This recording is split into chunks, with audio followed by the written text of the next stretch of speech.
Yang kedua, kita akan mempelajari mengenai supply dan demand, ya, supply dan demand, ya, atau permintaan dan penawaran. Kita tahu bahwa apabila Anda mengkonsumsi apel, ya, Anda mengkonsumsi apel, kalau harga apel naik, tentu Anda akan mengurangi konsumsi apel. Tapi sebaliknya, petani apel, kalau harga apel naik, petani apel akan memperluas kebunnya dan akan memproduksi lebih banyak apel sehingga bisa memanfaatkan kenaikan harga tersebut. Jadi seperti Anda ketahui, kalau harga apel naik, ya, merupakan insentif buat Anda untuk mengurangi konsumsi apel.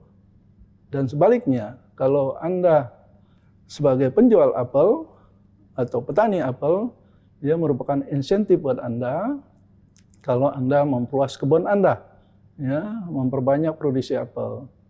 Sehingga seperti Anda ketahui di dalam ilmu ekonomi ada yang namanya people respond to incentive. Ya, mari kita lihat satu persatu. Yang pertama kita lihat mengenai permintaan atau demand, ya. Jadi sebelah kiri kita bisa lihat ada tabel demand, ya, tabel permintaan. Apabila di situ dapat kita lihat paling kiri itu kolomnya adalah kolom harga, ya, harga naik makin ke bawah makin naik. Tapi permintaan kolom yang sebelah kanan itu permintaannya menurun. Jadi seperti diketahui dari tabel ini dapat kita katakan bahwa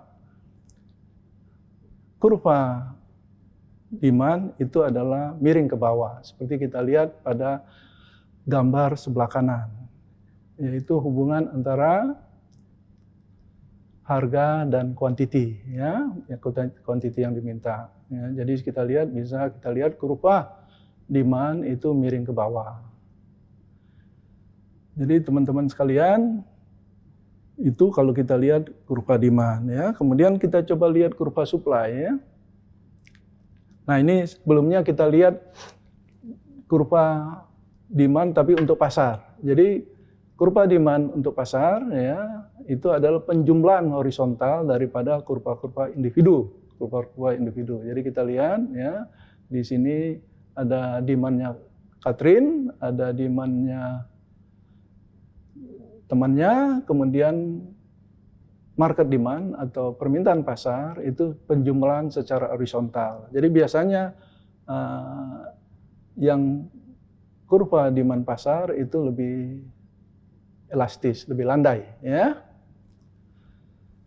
Baik teman-teman sekalian, mari kita lihat berikutnya, ya. Masih kurva demand. Bagaimana kurva demand itu bisa bergeser? Ya, kalau yang berubah itu harga, misalnya seperti tadi harga apel, ya.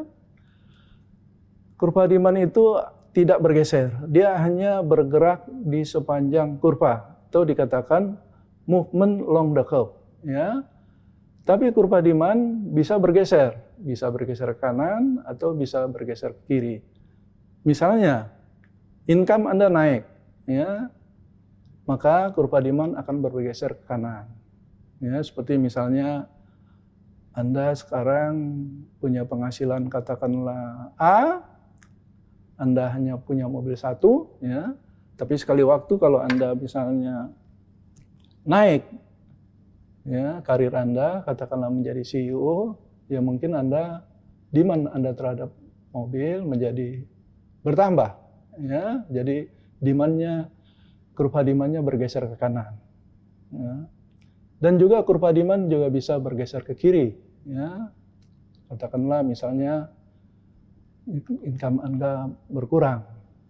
Atau katakanlah memang penduduknya, pembelinya, buyernya berkurang, ya. Seperti kita ketahui, ya, di beberapa negara, ya, itu populasinya zero, ya, zero growth, ya, zero growth. Tapi ya, kalau di Indonesia populasinya selalu meningkat, ya, di atas 1,2%, ya, sehingga, ya, jadi demand-nya bergeser ke kanan, ya, untuk Indonesia oleh karena bayarnya bertambah, ya. Jadi dia ada bergerak itu hanya dua hal, ada movement along the curve, ya, jadi dia bergerak di sepanjang kurva, atau dia bisa bergeser ke kanan atau ke kiri. Nah, mari kita lihat penyebab-penyebab variabel-variabel yang mempengaruhi atau yang menyebabkan kurva demand itu bergeser, ya. Coba kita lihat. Nah, ini di variabel yang mempengaruhi pembeli, atau pembeli itu yang menentukan besarnya permintaan, ya. Jadi misalnya kalau harga yang berubah, ya, itu dia akan movement along the kurva demand, ya. Tapi kalau income yang berubah, dia akan bergeser, ya, tergantung berubahnya. Bisa saja membesar income Anda, atau Anda kena PHK. Ya, jadi dia bisa bergeser ke kanan atau bisa bergeser ke kiri. Atau price of related good. Jadi misalnya harga barang-barang yang berhubungan. Ya, misalnya kalau barang-barang itu adalah barang-barang normal, ya, makanya dia akan berbeda bergeraknya. Atau juga ada barang yang namanya komplement, atau barang-barang yang namanya substitusi. Ya, misalnya barang substitusi. Misalnya Anda hobi makan jeruk, ya. Ya, ternyata harga jeruk naik, ya, demand Anda terhadap apel mungkin jadi naik, ya. Jadi itu barang substitusi, ya. Tapi kalau misalnya harga komputer turun, ya, permintaan terhadap software itu akan naik, ya. Jadi itu namanya barang komplement, ya. Juga taste, ya, yang akan menggeser daripada kurva demand, ya, expectation juga menggeser.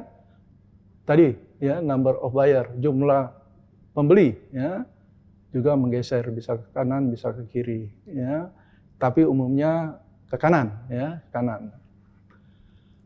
Baik teman-teman sekalian, itu kalau kita lihat mengenai kurva demand, ya.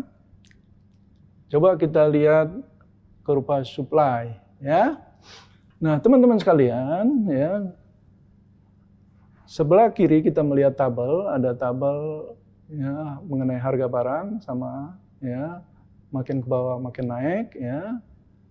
Namun quantity yang disediakan atau dipasok atau disuplai, ya, atau yang ditawarkan oleh produsen itu positif sejalan dengan kenaikan harga. Jadi kalau harga naik, dia yang dia tawarkan juga naik. Jadi hubungannya positif, ya, sehingga kita bisa lihat grafik sebelah kanan, ya, kurva supply itu miring ke atas, ya.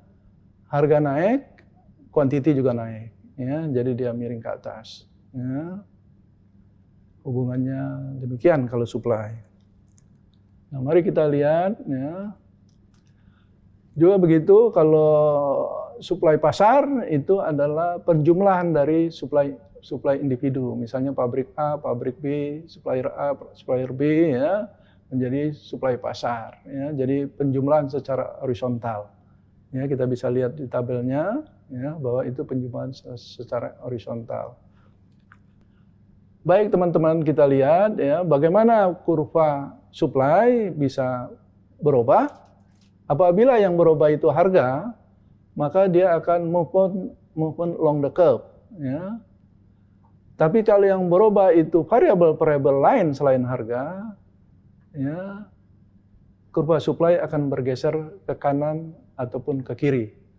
Nah, misalnya, kalau harga bahan bakunya naik, ya, maka kurva supply akan bergeser ke kiri, ya. Tapi kalau suppliernya bertambah, pemainnya bertambah, makanya supply curve-nya akan bergeser ke kanan. Mari kita lihat, ya, variabel-variabel yang akan merubah atau menggeser kurva supply. Ini adalah tabel yang memberikan variabel yang mempengaruhi penjual. Penjual ini produsen, ya, istilahnya pemasok, ya, atau yang menyediakan barang. Ya, misalnya yang berubah itu adalah variabel harga, ya, makanya dia akan movement along the curve, ya. Tapi kalau yang berubah itu input, ya, input price, misalnya bahan baku naik, ya, bahan baku naik, dia akan shift ke kiri. Ya, tapi kalau teknologi ditemukan teknologi yang baru, ya, sehingga produktivitas lebih meningkat, ya, sehingga supply curve itu bergeser ke kanan. Expectation dan juga number of seller itu akan menggeser daripada kurva supply. Ya. Sekian untuk sesi ini. Sampai berjumpa lagi pada sesi berikutnya. Terima kasih.